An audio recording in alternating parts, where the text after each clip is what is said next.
Hi, do you want to make someone forgive you when you feel sorry for your mistakes or wrongdoing?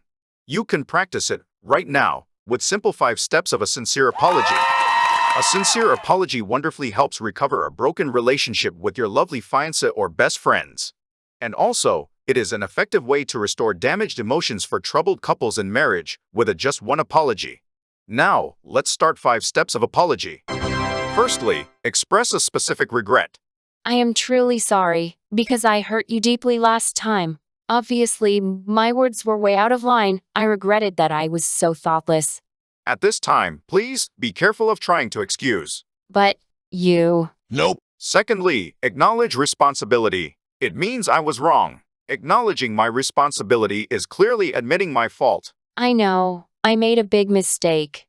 At this time, please be careful of justifying myself like. I'll assume that it is my fault. The fact is... Thirdly, compensate something scar or damage that you have caused.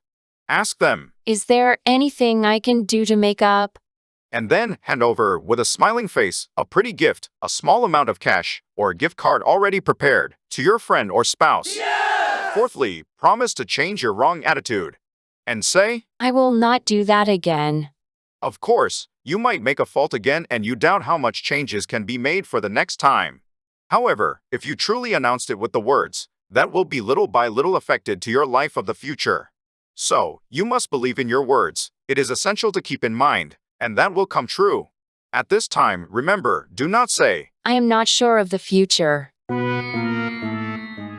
Finally, request forgiveness. So, will you please forgive me? At the final stage, you can politely ask for forgiveness. At this time, do not think of yourself. I know, I am worthless. Nope. Thank you very much for listening to my channel, I Too College.